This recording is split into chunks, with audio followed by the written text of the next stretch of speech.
El fin de semana pasado, principios más bien de la semana pasada, en Caazapá, en una localidad de Caazapá, un distrito de ese departamento empobrecido, por cierto, delincuentes rodearon una casa, 5 en total, casa en donde estaban una mujer y sus 2 hijos, un nene de 12 años y un bebé de 1 año y pocos meses de vida. Alertado por su mamá, este niño, verdadero héroe, agarró el arma de su papá, que trabaja en un obraje en el Chaco paraguayo. Era el hombre de la casa, por así decirlo, y realizó 3 disparos para repeler el ataque de estos asaltantes, 5 en total, armados obviamente los mismos, encapuchados. Y uno de ellos no tuvo ningún tipo de duda para disparar un escopetazo que dio en el cuerpecito de este niño de 16 años, que terminó destrozado, muriendo ahí mismo, en la pequeña habitación de la casita que la defendió hasta su muerte. Nuestra Constitución Nacional establece como el objetivo de la pena carcelaria la reinserción social de aquel que haya incurrido en la violación de alguna ley, de alguna norma, y que tenga que pagar con la cárcel justamente esta violación de la norma, esta violación de la ley. Ahora ustedes díganme, ¿cuán de reinsertable, por así decirlo, es ese individuo, por llamarlo de alguna manera, que mató de un disparo de escopeta a un pobre niño? ¿Cuánto de reinsertable puede tener una persona, por así llamarla a esto, que resuelve acabar con la vida de un niño inocente? ¿Y cuánto nosotros como sociedad deberíamos tolerar a cada individuo que comete crímenes de este tipo para esperar que se reinserten a la sociedad, pagando obviamente nuestra reinserción? Si bien por nuestro marco de un Estado de Derecho la pena de muerte fue abolida, no es menos cierto que se podrían aplicar modificaciones a la propia Constitución Nacional para quitar ya de lado que el objetivo de la pena es la reinserción social, al menos en cierto tipo de crímenes, en especial aquellos cometidos contra niños inocentes, niñas que, por ejemplo, o niños que son abusados sexualmente o que son asesinados en otro tipo de conceptos. Este tipo de personas, este tipo de reos, nunca más deben ver la luz. Es necesario que se aplique la cadena perpetua y que solamente puedan ver la luz del sol en un pequeño rectángulo 1 hora al día durante el resto de sus miserables vidas. Es realmente un momento de sentarnos a debatir como sociedad cuán seguro estamos con este tipo de normativas que exageran con la garantía a favor de aquellos que obviamente violan la norma. Pero algún tipo de límite nosotros como sociedad debemos imponer, y ese límite sería que en cierto tipo de crímenes la Constitución Nacional no los cubra con la famosa política de reinserción, sino netamente con todo el poder punitivo del Estado, para que estas escorias nunca más puedan salir a la calle y que salgan de la cárcel, como dice el viejo refrán, con los pies por delante, muertos, ni más ni menos. Esa es la realidad. Tal vez no es políticamente correcto decir esto, pero también es absolutamente injusto que un niño haya terminado sus días de la manera en que terminó este niño en Caazapá. A la vuelta del corte, el primer tema del día de hoy.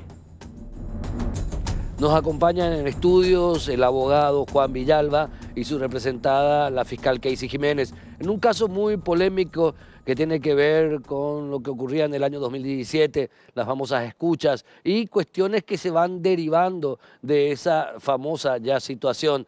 Una de ellas es el juicio ante el jurado, un enjuiciamiento de magistrados que está soportando la fiscal Keisy Jiménez, en donde el doctor Juan Villalba, como abogado representante de la doctora Keisy, está revelando de que acá hay una nueva forma de apriete por parte del jurado de enjuiciamiento de magistrados. Doctor Juan Villalba, ¿cómo estás? Bienvenido. ¿Cómo estás, Héctor? Un placer estar de vuelta en tu programa, a tus órdenes siempre. Y la doctora Keisy Jiménez, ¿cómo estás, doctora? Muy bien, gracias por el espacio, Héctor. Encantada de estar aquí.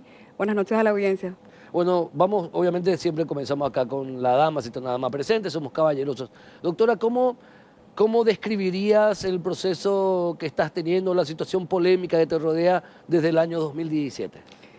Como un viacrucis, Héctor, que se inició a raíz de la divulgación de un audio en donde el señor Jorge Oviedo Mato, tal vez podría producción poner al aire ese audio, que decía que si amanece mañana en el banco, yo te iba a solucionar ese. Ya me lo sé de memoria porque lo han reproducido por lo menos 5 millones de veces. Yo declaré cuando me llama la señora Mabel Renfel en el programa de ABC Cardinal y tuve que contar exactamente lo que pasó. Era un momento muy vidrioso, por decirlo así, en donde había salido una serie de audios. Yo creí lo correcto era contar la verdad, era decir qué pasó y a qué se refería ese audio, porque es lo que me preguntaba la señora Mabel. Entonces, a raíz de lo que yo había declarado en su momento, se iniciaron las investigaciones y un trabajo de la Fiscalía que trajo aparejada una serie de irregularidades. ¿En qué sentido?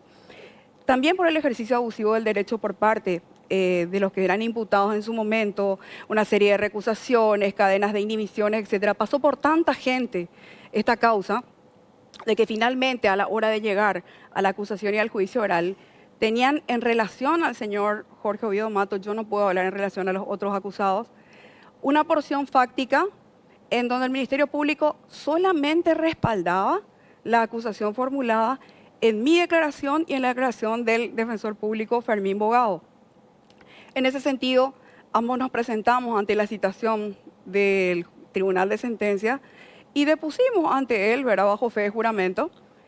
Para mi sorpresa, era como que yo estaba sentada en el banquillo de los acusados.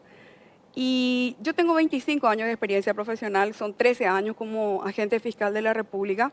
Nunca he visto un juicio oral plagado de irregularidades, un tribunal absolutamente parcialista, y no es una opinión personal la que estoy dando, es francamente la sentencia que recayó en ese juicio.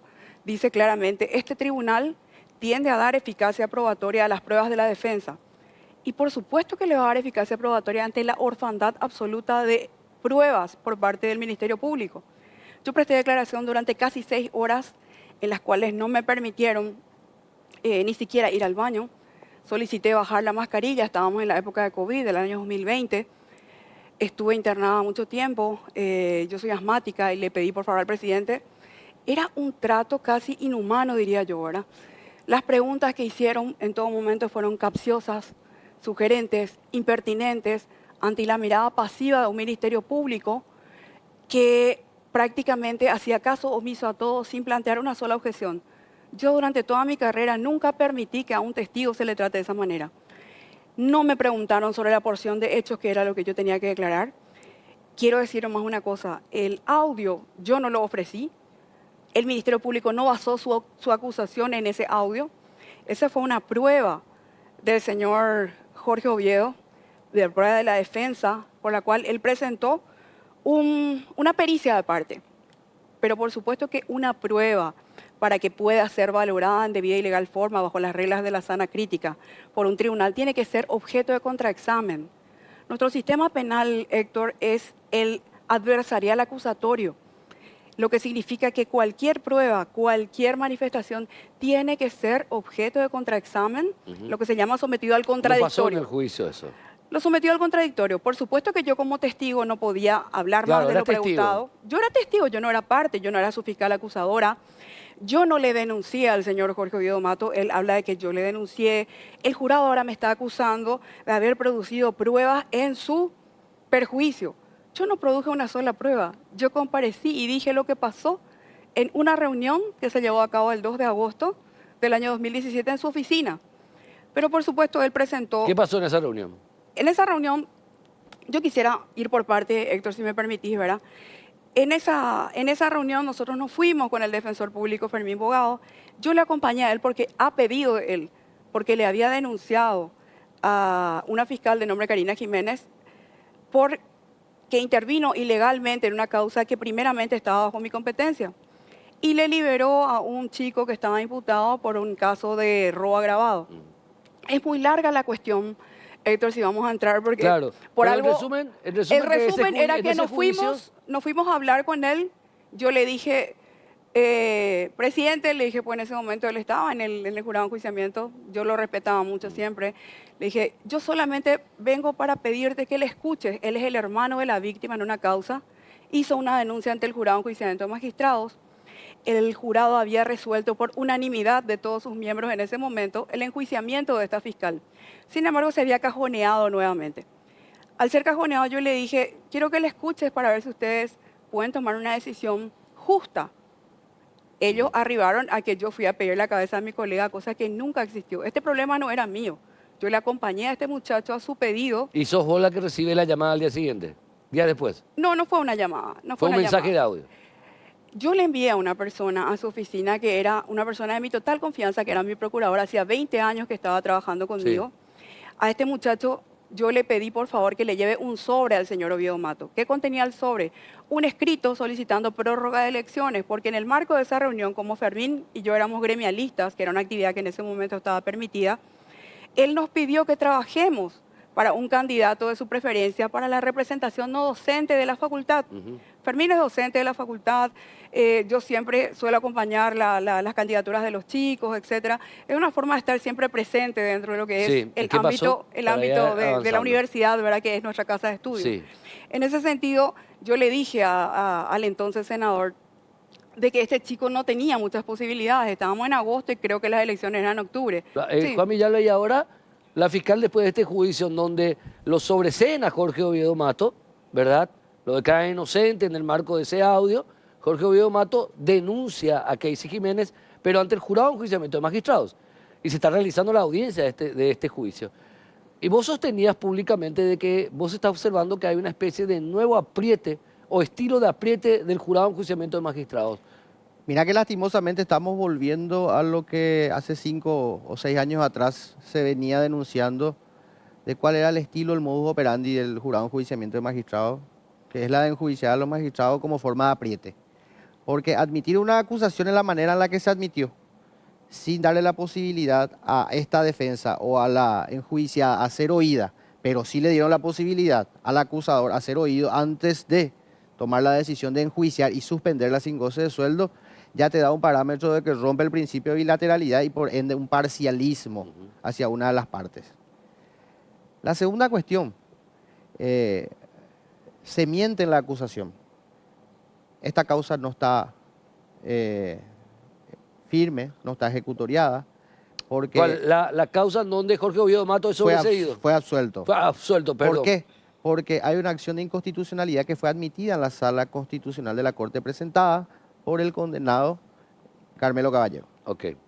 Entonces, por el efecto suspensivo de esa acción de inconstitucionalidad y por su efecto extensivo, en el hipotético caso de que la Corte tome la resolución de hacer lugar a la acción de inconstitucionalidad, todo se retrotrae y se tiene que volver a hacer el juicio oral. Claro. Además, la agente fiscal fue denunciada supuestamente por la comisión de un hecho punible. Todavía no se abrió la investigación porque están las resultas de que si quede firme o no este juicio oral. Y eso lo informó el propio fiscal general del Estado al órgano juzgador, en este caso el jurado, que tampoco fue tenido en cuenta para su admisibilidad. Y también hablan de muchas cuestiones que para nosotros es muy grave cuando refiere uno de los preopinantes, específicamente el doctor Paciello, de que fue una cuestión notoria, una cuestión grave, de que si bien no es competencia del jurado juzgar la actuación hipotética de la señora Casey Jiménez como testimonio falso que corresponde al Ministerio Público, sí es una cuestión que causa inmoralidad a su investidura como fiscal. Algo totalmente ilógico. No puede ser inmoral e ilegal a la vez. O Claro. es ilegal o es inmoral. Entonces, si es que es inmoral, no tiene que ser un hecho punible. Pero si es que está indicado a que todo tienda a abrirse una investigación por hecho punible de falso testimonio, lo de la inmoralidad o se descarta o queda totalmente sujeta a la decisión. La razón de su Claro. hoy suspensión. Porque no es un acto aislado la inmoralidad con respecto al contenido de su testimonio. Todo está ligado al contenido del testimonio. Y eso es grave, es muy grave. ¿Vos crees que se construyó una situación para a ella enjuiciarla, para que ella hoy día esté suspendida en Sin sus duda funciones? alguna, sin duda alguna, sin duda alguna. Todo tiende a que pensemos así, todo tiende a que concluyamos así por la forma en la que se construyó, utilizando el verbo que vos mismo estás conjugando, construir una causa totalmente traída de los pelos. Las causas de enjuiciamiento y de suspensión, que es presuntos actos inmorales vinculados a su Testimonio. declaración en un testimonio, que todavía esa historia no se cerró, Así ¿crees mismo. que es inconducente o hasta ilegítimo? Los dos, inconducente e ilegítimo. ¿Qué se plantea entonces ante esta situación? Bueno, nosotros logramos ser oídos en una audiencia en el transcurso de esta semana que pasó, pero ya fue casi en vano porque el ser oído después de que hayan tomado ya la decisión de enjuiciarla y suspenderla. Testimonial ya es. Entonces, lo que estamos esperando ahora, que hasta el día de hoy no nos corrieron traslado de la admisión de la acusación y de la resolución de suspensión, bueno, ahí plantearlo de manera escrita. Una vez trabada la litis, los resortes o los recursos que nosotros creamos convenientes para revocar el enjuiciamiento, para revocar la suspensión y por ende que todo esto vaya al archivo porque es lo que corresponde. Ahora, doctora Casey, usted ahora, vos estás ahora sin sueldo, sin cargo, pero también expuesta como una persona que generó una situación para perjudicar a una persona en particular. Alegaron que cometiste un delito, que es testimonio falso. Sin embargo, como dice el doctor Juan Villalobos, hasta ahora no estás procesada al respecto. Sí, se abrió una causa penal a instancia del jurado de enjuiciamiento de magistrados por una insistencia que me sorprende por parte del señor Oscar Pacielo. ¿Crees que es persecutorio? Es persecutorio, ¿Por totalmente. qué está Yo persiguiendo a tengo Oscar Pacielo? screen de conversaciones en donde el secretario de Oscar Pacielo se dirigía al secretario, al actuario del Tribunal de Sentencia, diciéndole, todos los días viene el secretario acá a buscar que se remitan las compulsas contra la doctora Casey al jurado. Yo no tengo nada que esconder, Héctor. Yo, antes que nada, estoy recurriendo a lo jurídicamente correcto, ¿verdad? Con mis abogados, etcétera. Yo tengo, como te dije, de entrada 25 años de experiencia. En primer lugar, mi acusador presentó esta acusación particular diciendo, ¿verdad?, de que estaba totalmente firme y ejecutoriada, hecho que es absolutamente falso. Y lo presentó fuera de tiempo.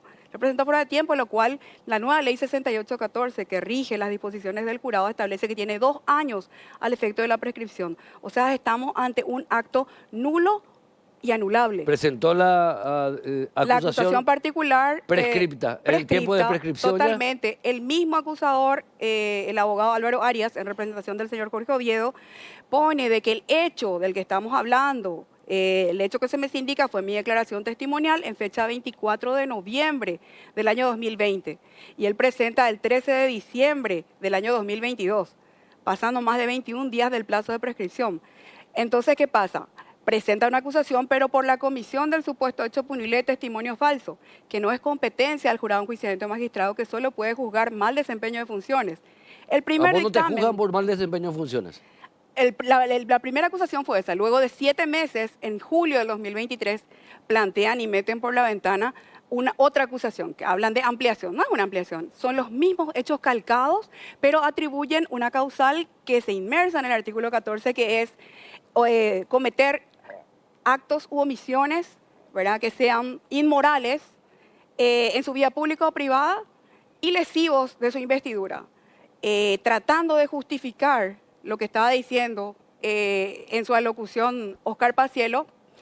Decía, ¿cómo esta señora refirió? Para ir cerrando, doctora Casey, finalmente, vos estás solicitando que se revea esta situación. Por supuesto, doctor. Este es un acto absolutamente nulo y no lo solicito solamente por cuestiones de prescripción, por cuestiones de improcedencia, por la irregularidad del proceso. Lo solicito porque yo soy inocente y hasta que se demuestre lo contrario en un proceso en donde tenga que recaer una sentencia condenatoria, ellos no pueden proceder, no tienen la competencia legal. Juan Villalobos, finalmente, ¿qué se está buscando con esto? ¿Una venganza personal?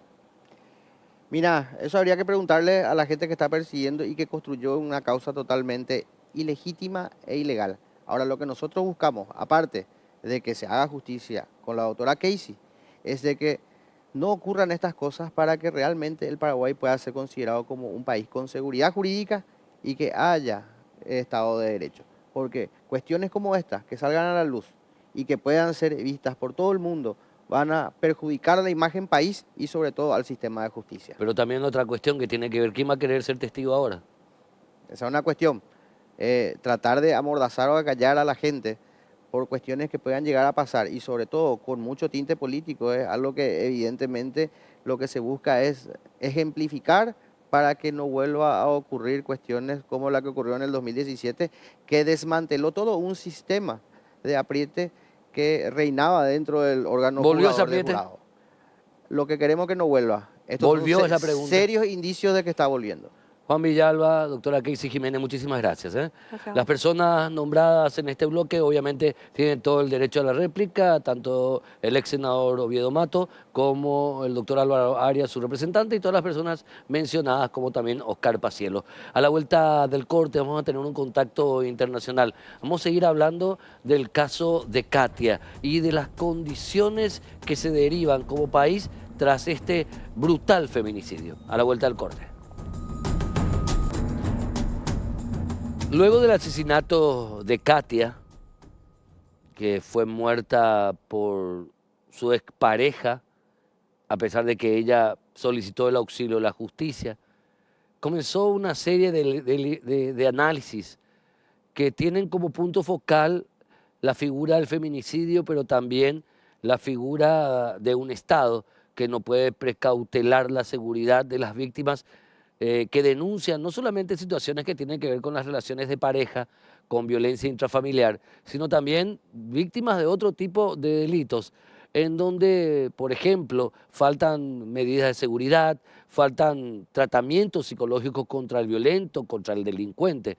Todo eso nos llevó a conversar o tratar de conversar con académicos de la materia del ámbito de la salud mental, del ámbito de la psicología o de la psiquiatría, para hablar un poquito con ellos con respecto a qué está pasando, qué nos está pasando como país. Está con nosotros el psicólogo Enrique Delgado, quien es paraguayo, investigador, académico, que vive en los Estados Unidos haciendo un masterado muy importante en la materia, pero que estuvo en nuestro país hace un poquito tiempo atrás, este año, haciendo una investigación de campo durante tres meses. En estos 3 meses incluso logra hablar con feminicidas condenados o procesados. Logró acercarse un poquito, o mucho, muy poquito, mucho mejor dicho, a lo que es la realidad de la violencia en Paraguay. Doctor, ¿cómo estás? Bienvenido a Causa Justa. ¿Cómo andamos? ¿Cómo estás, Héctor? Un gusto saludarte y muchas gracias a toda la producción del programa. Muchas gracias por la invitación de vuelta. Y es muy grato tener la oportunidad de conversar sobre este tema que nos aqueja a todos hoy en día y realmente es algo que está siendo considerado una epidemia en Paraguay, lo que es la violencia contra la mujer. Tenemos que hablar de la violencia contra la mujer como un ámbito apartado, o deberíamos hablar de la violencia como un fenómeno social presente en las sociedades desde el principio de los tiempos y que en cuanto momento se desborda? ¿Cómo podemos abordar correctamente, doctor?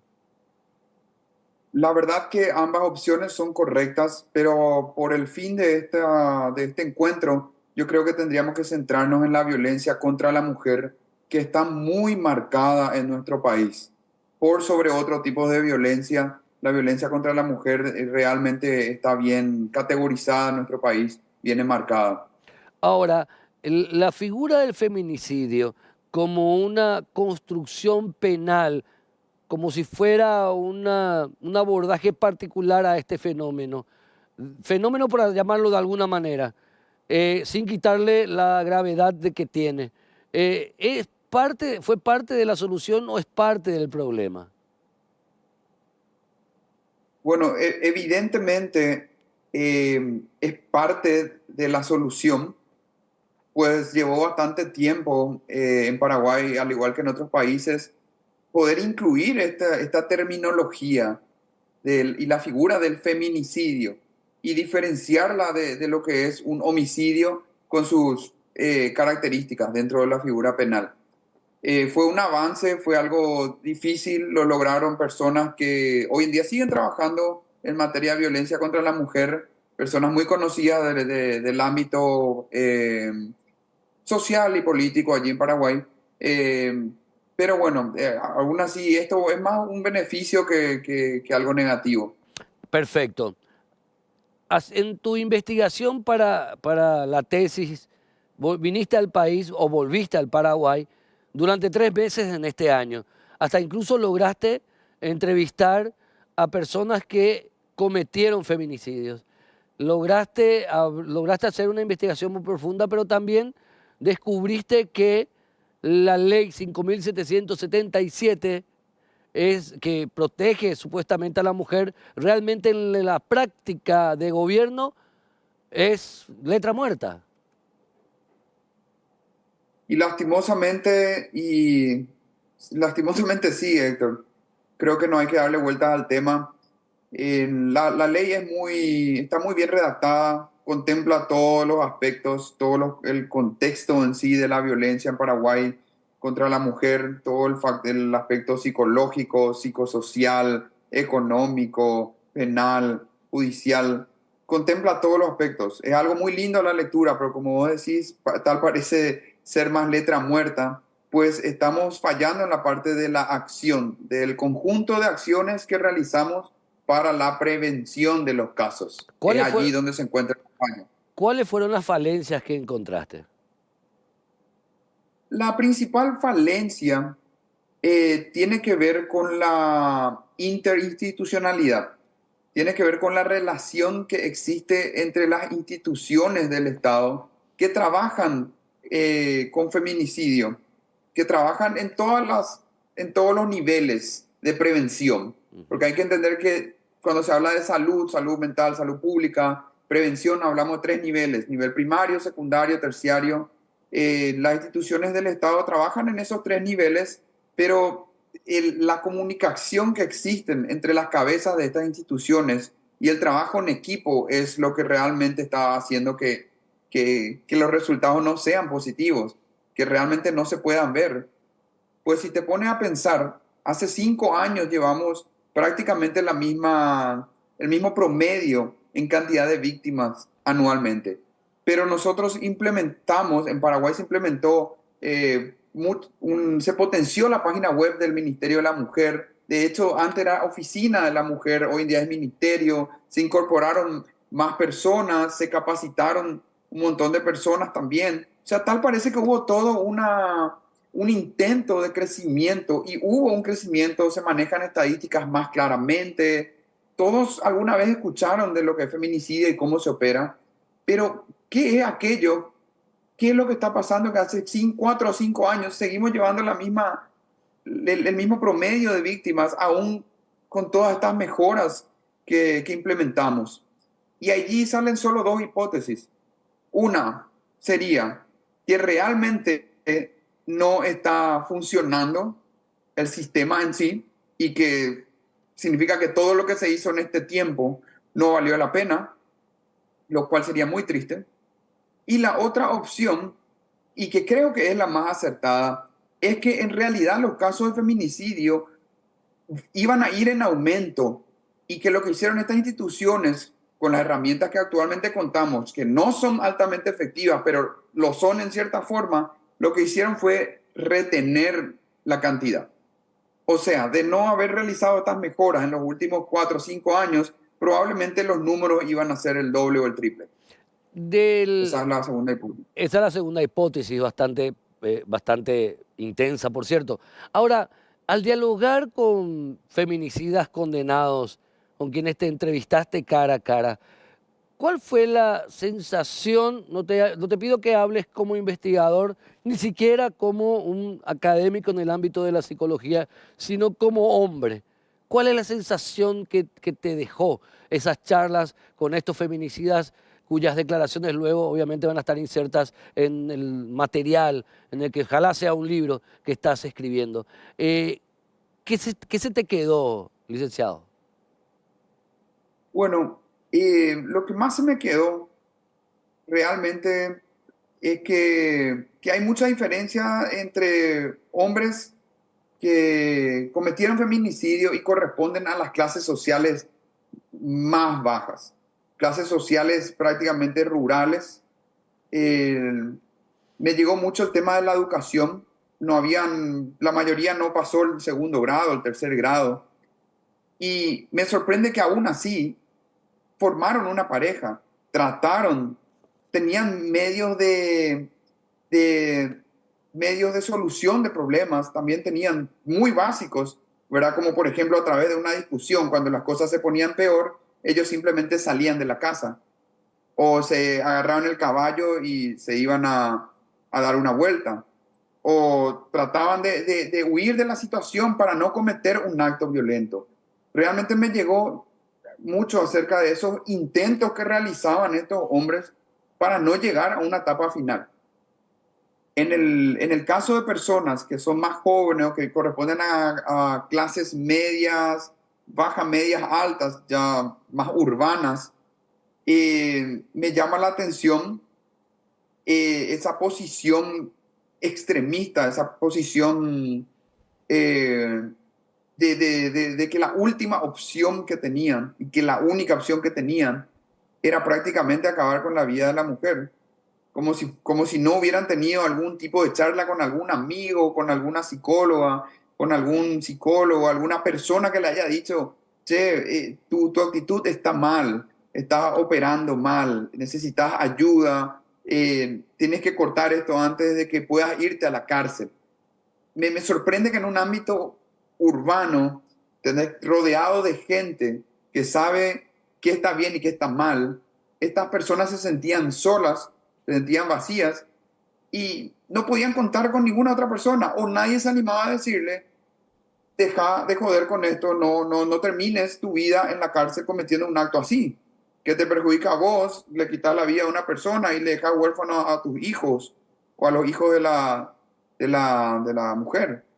Me sorprendió eso en estas dos categorías, en estos dos grupos de personas, diferenciando un poco el tema de la clase social.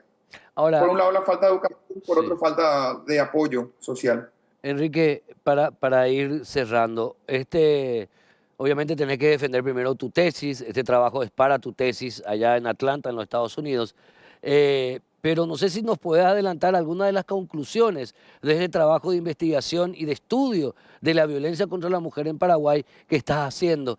¿Cuál sería una de tus definiciones, si podés adelantar, o una de tus conclusiones?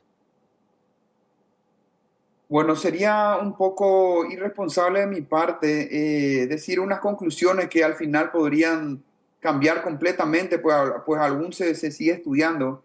Estos datos que yo recopilé se van a compilar, se van a juntar con otros de otros países y allí se van a hacer una situación de buscar comunalidades que existen entre feminicidas en Latinoamérica y comparando con otros países ya del África, de Gran Bretaña, de Australia, India y otros lugares. Pero podría decir que en relación a la investigación que se realizó en Argentina, tenemos un factor común ya, desde ya, que tiene que ver con el tema de la transferencia de energía hacia el objeto, en este caso la mujer. Es una transferencia de energía negativa. El hombre trabaja muchas horas, el hombre no tiene apoyo social, el hombre se siente con una carga de energía, de ira, de enojo, cargado en sí mismo por mucho tiempo. Tolera, lo guarda hasta que llega un momento en el que explota. Eso lo tenemos en común con otra investigación que se realizó en Argentina y en otros países. Creo que sí, la parte distinta era que muchos de estos hombres también buscan siempre, en Paraguay al menos, negar la situación, achicar la situación. Es como que se aplica mucho el ñembo tabú, tal cual, en lo que tiene que ver la cultura y la asunción de la responsabilidad en el momento que vos tenés un problema. Eso se puede ver desde el inicio del problema de esta pareja hasta el juicio y hasta en la cárcel, una vez entrevistándole a ellos. Enrique Delgado, doctor, investigador, psicólogo, paraguayo que nos llena de orgullo allá en los Estados Unidos en este equipo multiinstitucional, pero también de varios países, para esta investigación que se está haciendo con base en Atlanta, Estados Unidos. Un abrazo grande en la distancia, querido. Un abrazo grande para vos, Héctor, y toda la producción. Muchas gracias a todos y bueno, les deseo que tengan un excelente día. Gracias. Era el licenciado investigador, licenciado en psicología, investigador Enrique Delgado, hablando un poco justamente de esta investigación que incluye a Paraguay, pero que es a nivel regional y que tiene su base en Atlanta.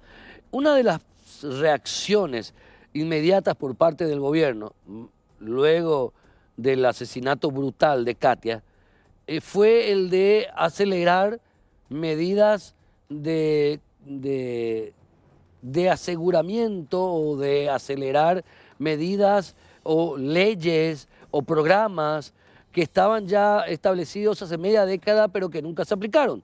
Uno de ellos, principalmente, lo que se llama el del aseguramiento del individuo que está con algún tipo de medida alternativa a la prisión, especialmente prisión preventiva, que son los famosos grilletes electrónicos.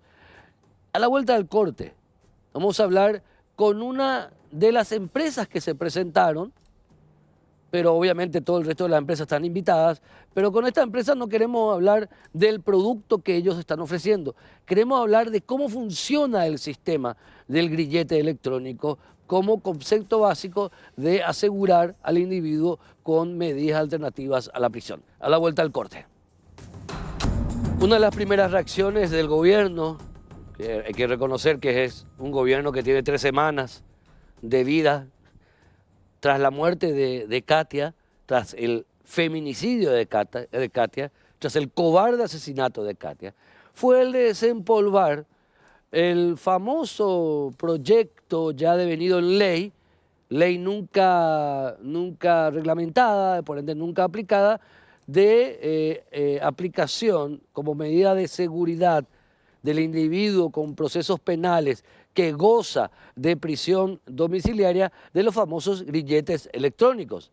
Y comenzó el Ministerio del Interior, con Enrique Riera a la cabeza, a acelerar los tiempos, que obviamente no sabemos por qué sus antecesores nunca hicieron, nunca se interesaron, aquellos que estuvieron antes en el cargo de ministro del Interior, de impulsar la normativa que tiene que ver con la aplicación de grilletes electrónicos. Se hablaba de una eterna pelea entre el Ministerio de Justicia, el Ministerio del Interior, Poder Judicial. Bueno, como esto fue tan escandaloso como todo feminicidio, pero esto es más incluso por las imágenes que prácticamente en vivo transmitieron de cómo mataron a Katia, cómo la mató este hombre, por así llamarlo, los tiempos se aceleraron y las instituciones tuvieron la obligación de dejar de lado resillas internas y de ponerse realmente la situación al hombro. Y es por eso que convocaron para una primera parte a varias empresas tecnológicas que se presentaron para, de alguna manera, tener la chance de firmar contrato con el Estado para proveer de grilletes electrónicos. Una primera parte que es un plan piloto, ¿verdad? Plan piloto que realmente, así como veo yo, me está preocupando y luego le explico por qué. Y se presentaron las empresas, por ejemplo, EOS, TSB, Conatel, Synergy, Omni SA, DM Group y DMP Group, y se presentaron. Y hoy estamos en compañía de la principal autoridad de la primera empresa nombrada y de su principal consultor en el ámbito de la informática. Nos acompañan Mario Castro, quien es CEO de EOS, y también Ricardo Prieto, quien es consultor externo en materia de informática, en materia de seguridad informática de la misma empresa. Mario, Ricardo, gracias por estar con nosotros, bienvenidos. Buenas noches, un gusto enorme estar acá. Buenas noches. Buenas noches. ¿Cómo funciona el tema del grillete electrónico? Porque más allá de que ustedes vengan a hablar de su producto en sí, lo que la ciudadanía quiere saber es cómo funciona el sistema, cómo se aplica. ¿Es realmente seguro? Mario, por favor. Ok, el grillete electrónico, la tubillera, como le llamamos nosotros, es una solución completa, que es completa por hardware, software y también sus accesorios y complementos. Entonces, tenemos la tubillera, que es un grillete de titanio, está totalmente seguro. Ese es el modelo que ustedes tienen. Ese es el modelo. Pero hay diferentes tipos Hay varios modelos. Unos más seguros, unos más violables que otros, algunos que se pueden cortar. Sí, entonces son con correas que Sí. nosotros decimos que es menos seguro. Sí. ¿Tá? Que puede cortar, incluso en la instalación se puede burlar y tiene algunas debilidades que ya se comprobó en el mundo. ¿tá? Entonces tenemos un producto que es una solución completa, está totalmente asegurada en el sentido del monitoreo, que es lo importante. El hardware se ¿Qué va... debe garantizar el grillete electrónico? ¿Qué debe garantizar? Debe garantizar que el individuo no salga de su zona de inclusión, que llamamos nosotros, que es donde él tiene que estar. Donde cumple la prisión domiciliaria. Domiciliaria en ese caso, o protección de la víctima. Que sería orden de alejamiento. Sí, que le llamamos zona de exclusión. Ok, zona ¿tá? de exclusión. Entonces, por ejemplo, la víctima tiene una aplicación como esa, un Mostrar la equipo cámara, específico, por favor, ahí. ¿tá? En cámara, ahí. Y pueden ver que dice, porque está cerca de la tobillera, que el agresor invadió la zona. Ah, lo que vos Entonces, estás avisa a teniendo la ahí víctima. es el celular en tiempo real te está indicando que la tobillera electrónica está más cerca de lo que tendría que estar. O sea, está avisando que esa tobillera electrónica está en un lugar donde no tiene que estar. No tenía que estar. Esta es una prueba real en tiempo real. Prueba real en tiempo real, pueden ver que está en alarma, porque está avisando que... Ah, está vibrando también. Está vibrando también, ¿Me avisando que permitís? está en una zona. A ver, voy a agarrar un poco. Este es uno de los modelos, obviamente, que ustedes traen. A ver, esto está vibrando ahora. A ver, sí, vibra. Y avisa el que entró en una zona y avisa a la víctima. Entonces la víctima se aleja, ¿tá? Y el monitoreo va a estar avisando el agresor que Porque tiene que esto salir de la zona. Está vibrando acá, ¿eh? Vibra. Sí, y no puede decir que no sentí, o sea, es muy seguro. Es muy seguro. Y ese titanio no es un producto común, ¿tá? Ok. Es súper liviano, Ujú. 140 gramos. Y como podemos ver, es en dos partes. Ujú. ¿tá? Como en dos Entonces, partes. es un equipo súper fácil de instalar, no tiene como burlar, ¿tá? Y ahí es donde él se cierra. Bueno, perfecto. Ese es tu producto en sí. Pero yo quiero, porque esto no es un espacio Sí, publicitario. Está bien que muestres tu producto. Obviamente, todo el resto de las empresas están invitadas a venir. Obviamente, como vino la gente de EOS, todo el resto pueden venir. Lo que queremos saber a través de ustedes, gente que están en este ámbito, es ¿qué más debe asegurar? Y para más parece una pregunta tonta. Pero ¿qué más debe asegurar, Mario, el sistema de grillete electrónico? Sí, una es de la seguridad es que no se va a abrir por una orden externa o por un pedido que la gente que gerencia no tiene el acceso para liberar, como se dice. Entonces, Ricardo puede explicar un poco sobre la Claro. tecnología que nuestra oferta es única, que la Corte tiene una llave cuántica que es única, que solo la Corte puede autorizar la apertura o desactivación de la tobillera. O sea, Ricardo no puede explicar. Ricardo, vos que sos el consultor externo en materia de software, blockchains, ¿qué son los blockchains? Bueno, el tema de la Lo tecnología... mencioné bien, lo nombré bien, blockchain, Sí, así se blockchain, dice. blockchain. Bueno, la tecnología blockchain, así como otras tecnologías, son las nuevas que están ingresando al mercado y dependiendo de dónde se las va necesitando, se las va aplicando. En este caso, la tecnología blockchain, nosotros la estamos incluyendo dentro de esta solución integral, porque esta solución integral es como todas, idéntica, pero nosotros tenemos tres diferenciales que hacen totalmente más seguro al producto. Acá tenemos uno, que es el onboarding digital. ¿Qué quiere decir eso? Nosotros agarramos y registramos a todas las personas, la biometría facial de todos los que van a estar involucrados, tanto en el uso de preparar a la persona para recibir la tobillera como para también liberarlo. Entonces, esas personas van a estar totalmente registradas. Punto 2, le agregamos la tecnología blockchain porque la tecnología blockchain nos permite a nosotros registrar datos, asegurar datos, transmitir datos, validar datos de forma segura 100%, inhackeable, inviolable. Esa es la ventaja que se tiene con la blockchain. Entonces, todos los eventos que la tobillera genere en tiempo de uso, lo va a estar subiendo a la blockchain. Eso se va a utilizar como cadena de evidencias para las revisiones de medidas.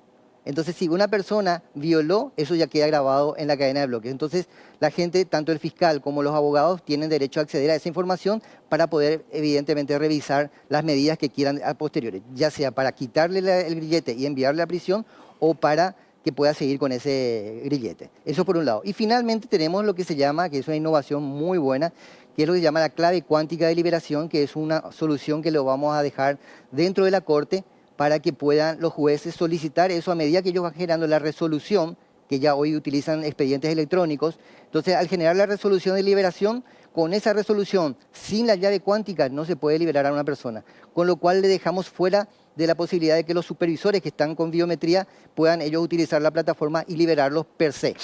Entonces, le quitamos esa posibilidad. Solamente con la resolución del juez y la llave cuántica, que es un código de entre 100 y 250 números, se puede generar la liberación porque eso va a entrar a la plataforma y se le va a avisar al grillete para que se libere en el momento que sea la orden dada. Me doy cuenta entonces que acá obviamente la tecnología está muy presente como materia de seguridad, porque la idea básica de Mario, como antes los grilletes encadenados, ¿verdad? Por así decirlo. Pero en vez de grillete, en vez de la cadena está el grillete.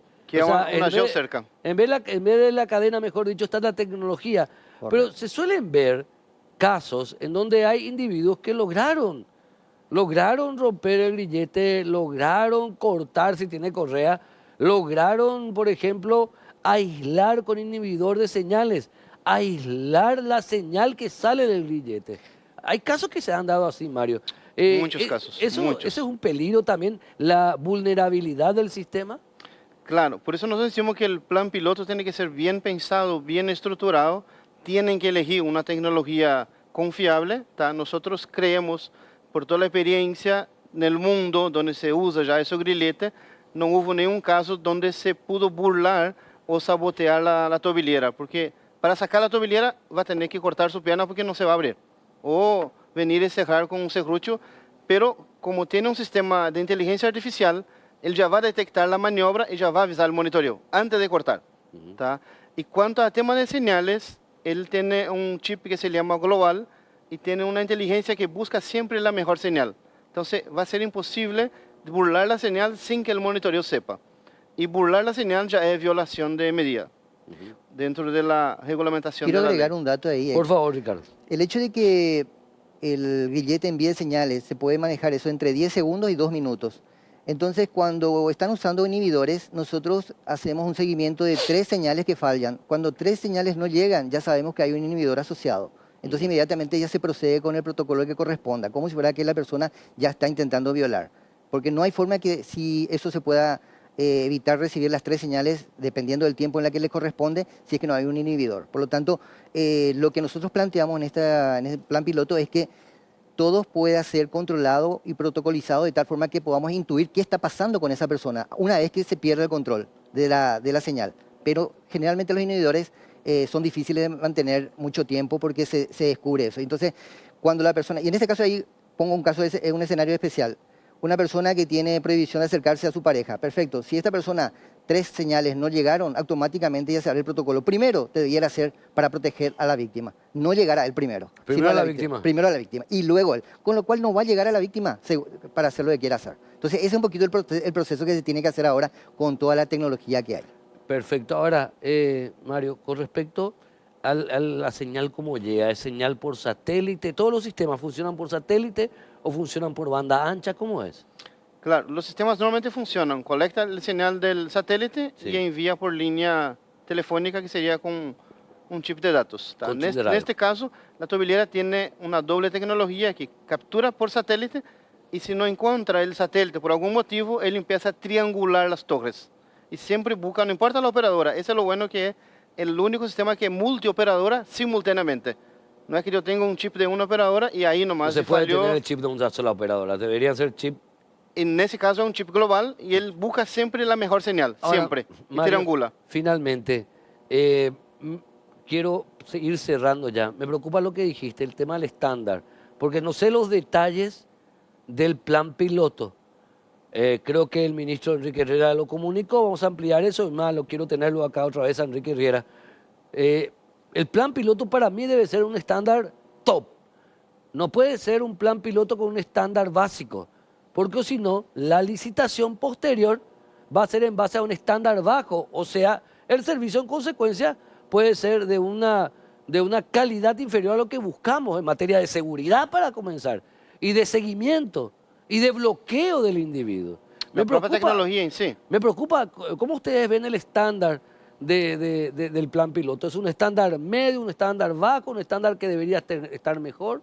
A nosotros nos preocupa también bastante eso porque no hay un parámetro claro del estándar que van a asumir. Creemos que van a buscar el mejor estándar, que busquen algo que sea en el sentido y también busquen un estándar que está siempre innovando en tecnología, porque sabemos que la tecnología innova cada día y la gente también innova en sabotear, en buscar la forma. Entonces, Geosatis, que es una marca suiza, ellos invierten gran parte de su presupuesto en innovación. ¿tá? Ese modelo mismo está en la versión 6 y está saliendo ya la versión 6.5. Entonces, siempre se está innovando, siempre se está creando cosas nuevas, actualizando de acuerdo a la El tecnología estándar tiene que actual. serlo. Vamos a tener ese tema tanto en la radio, en Radio 1000, como en Causa Justa, acá en Unicanal. ¿Cuál es el estándar que están eligiendo? Porque es muy importante saber los detalles de ese estándar para debatirlo, porque, insisto, si en algo tan delicado como esto, que al fin se está desenvolvando, me hace el Ministerio del Interior un paso en falso de elegir un nivel bajo, la licitación en consecuencia para el servicio general va a ser bajo. Así mismo. Bueno, Te quiero dar un dato, Héctor, para Mario cerrar. Castro, sí, Ricardo, finalmente va a cerrar. Por Sí, favor. dos temas importantes, material y comunicación. Material, titanio, y comunicación, todos los satélites, de todo lo que existe a nivel, que son 4, y también todo lo que es antenas y comunicaciones. Y proyectándose hacia adelante en muchas otras nuevas tecnologías. Perfecto. Mario Castro, Ricardo Prieto de EOS, dije bien. EOS. EOS, obviamente el resto de las distinguidas empresas que están formando parte de esta quijotada, porque yo creo que más allá de la cuestión comercial, que es entendible, acá hay una cuestión de servicio que debería haber llegado hace 6, 7, 8, 10 años atrás. ¿Cuántas vidas se hubieran salvado? El resto de las empresas obviamente están invitadas para venir acá a hablar lo que ellos consideran lo mejor. Totalmente invitadas, por cierto. Nos vemos en la próxima edición de Causa Justa. Como siempre, un real placer. Chao.